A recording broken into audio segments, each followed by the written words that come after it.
গল্পের নাম বিশ্বাস। মনিকা মাটি কাটার কাজ করত। সরকারের যে 100 দিনের কাজ, সেই কাজই করত। হঠাৎ সেটা বন্ধ হয়ে যাওয়ায় মনিকার মতো অনেকেই বিপদে পড়ে গেল। এমনিতেই অভাবের সংসার, তার উপর উপার্জন একদম বন্ধ হয়ে গেল। মনিকার সংসারে স্বামী, এক মেয়ে, আর আছে শ্বশুর শাশুড়ি। শ্বশুর শাশুড়িও ওর সাথে কাজ করত, তাতে ওদের অভাবের মধ্যে খেয়ে পড়ে চলে যেত। মনিকার স্বামী অরুণ হচ্ছে বদ্ধ মাতাল। সারাদিন রিক্সা চালিয়ে যা আয় করে সবই মদ খেয়ে শেষ করে আসে। বাড়িতে এসে শটান ঘুম, আর সকাল হলেই মনিকার পা ধরে ক্ষমা চাওয়া যে আর কোনোদিনও মদ খাবে না। অরুণ বলে, ও শোনাবো, রাগ করো না, সন্ধে হলেই আমার মাথা ঠিক থাকে না, শুধু মদ খেতে ইচ্ছে হয়। দাও না বউ 50টা টাকা, তোমার জন্য চুড়ি কিনে আনবো বাজার থেকে। মনিকার তাতে মন গলে না। ও তখন ঘর থেকে বেরিয়ে যায়, আর মনিকার শাশুড়ি মা ঝাঁটা হাতে মারতে চলে আসে এসব কথা শুনলেই। এরকম ভাবে ওদের সংসার অভাব অনটনের মধ্য দিয়ে চলে যাচ্ছিল।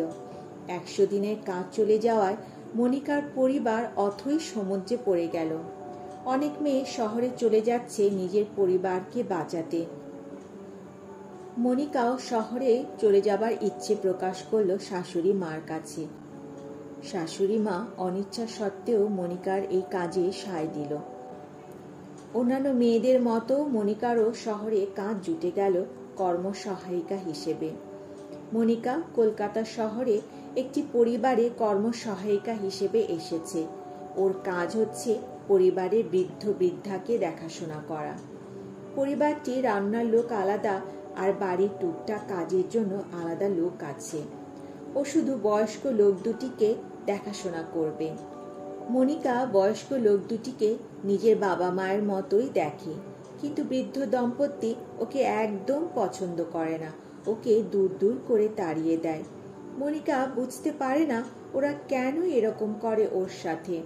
মনিকা ভাবে ও গ্রামের মেয়ে, তাই বোধহয় ওকে ঘৃণা করে। মনিকা একদিন খুব ভালোবেসে বৃদ্ধ দম্পতিকে খাওয়াবে বলে নিজে হাতে শুক্তো রান্না করেছিল। বৃদ্ধ দম্পতি যখন খেতে বসেছে, মনিকা বলল, এই যে দেখো, তোমাদের জন্য শুক্তো রান্না করেছি। আমার গ্রামের বাড়িতে আমার হাতে শুক্তো খেতে সবাই খুব পছন্দ করে। তোমরা খেয়ে দেখো, ভালো লাগবে, আবার বানাতে বলবে। বৃদ্ধ দম্পতি রেগে গিয়ে মনিকাকে শুক্তো ফেলে দিতে বললেন। তারা শুক্তো খেলেন না। মনিকা সেই দিন খুব কষ্ট পেয়েছিল। মনিকা বৃদ্ধ দম্পতির এই ধরনের ব্যবহার দেখে গ্রামে ফিরে যেতে মন স্থির করে ফেলল, এবং সে মন খারাপ করে বাড়ির বৌদিকে যখন বলে, বৌদি মুচকি হাসে আর বলল, দেখ মনিকা, আমি আর তোর দাদা চাকুরি করি, মা বাবাকে দেখার মতো কেউ নেই। বাড়ির রাঁধুনি রান্না করে চলে যায়, আর ওনারা সারাদিন একা একা থাকেন। ওনাদের শরীরও তো ভালো না। সর্বক্ষণ কেউ সাথে না থাকলে আমরা নিশ্চিন্তে চাকরি করতে পারবো না। তুই সবকিছু শুনলে হয়তোবা তোর মতটা পাল্টাবি, তবে শোন। মনিকা বৌদির মুখে সব শুনে অবাক হয়ে গেল। এরকমও হয়? মানুষ কি করে পারে আরেকজন মানুষের ক্ষতি করতে? বয়স্ক দুটি লোকের জন্য একটি মেয়েকে রেখে দেওয়া হয়েছিল। খুব হাসি খুশি মেয়েটি ওর নরম মার্জিত ব্যবহার দিয়ে সবার মন জয় করে ফেলেছিল। শুধু বয়স্ক দুজনের দেখাশোনা নয়, ও বাড়ির অনেক কাজ নিজের ইচ্ছেতেই করে দিত। বিকেলে দাদা বৌদি যখন অফিস থেকে আসতো, ওদের চা নাস্তা করে দিত। বয়স্ক দুজন তো মেয়েটির প্রশংসায় পঞ্চমুখ হয়ে থাকত।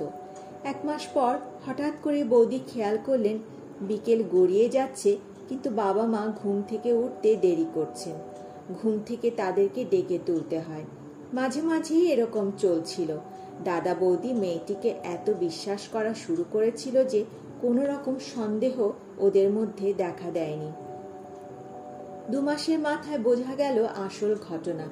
একদিন দাদা বৌদি অফিস থেকে বাড়ি ফিরে দেখল দরজা খোলা। মেয়েটিকে জোরে ডেকে সাড়া না পেয়ে বাবা মায়ের রুমে ঢুকে দেখে ওনারা বেঘরে ঘুমোচ্ছেন। অনেক ডাকাডাকির পর, চোখে মুখে জল ছিটানোর পর ওনাদের ঘুম ভাঙল।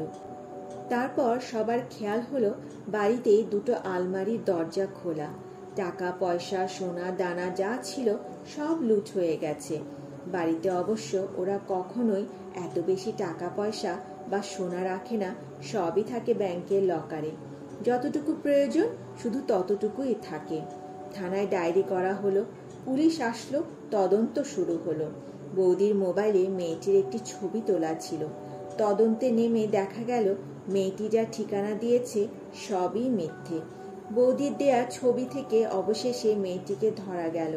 জেরা করে জানা গেল ও অনেক বাড়িতেই এভাবে চুরি করে এসেছে, কিন্তু এবারই ও ধরা পড়ে গেছে। আর বয়স্ক লোক দুটিকে ও দুপুরে হালকা ঘুমের ওষুধ খাইয়ে ঘুম পাড়িয়ে আলমারির চাবি খুঁজে বেরিয়েছে।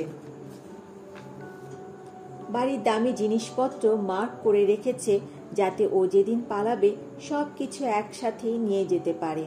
তাই মাঝে মাঝে বয়স্ক দুজনকে ও ঘুম পাড়িয়ে রাখত। একদিন যখন সব ওর বাছাই হয়ে গেল, ও বৃদ্ধ বৃদ্ধাকে ঘুম পাড়িয়ে দিল। তারপর ওর স্বামীকে ডেকে টাকা পয়সা সোনা দানা কিছু দামি ছোটখাটো জিনিস চুরি করে নিয়ে গেছিল। এরপর থেকে ওনারা আর কাউকে বিশ্বাস করেন না। মনিকা সব জেনে ওনাদের কাছে গিয়ে প্রণাম করে আশ্বস্ত করল আর বলল, মাসি মেশো, আমি সব শুনেছি। পৃথিবীতে ভালো মন্দ দু ধরনের মানুষই আছে। আমি ভালো লোকেদের দলে। আমার সমস্ত ঠিকানা পুলিশকে দিয়ে দিয়েছি। তোমাদের কোনো ক্ষতি করব না। তোমাদেরকে ভালো রাখলে আমি আর আমার পরিবারও ভালো থাকবো। আমাকে সুস্থভাবে বেঁচে থাকার তোমরা সুযোগ করে দাও। বৃদ্ধ মানুষ দুজন মনিকার মুখের দিকে চেয়ে মুচকি হাসলেন। বিকেলের শেষ সূর্যের আলো ওদের মুখে পড়ে আলোকিত হয়ে উঠল।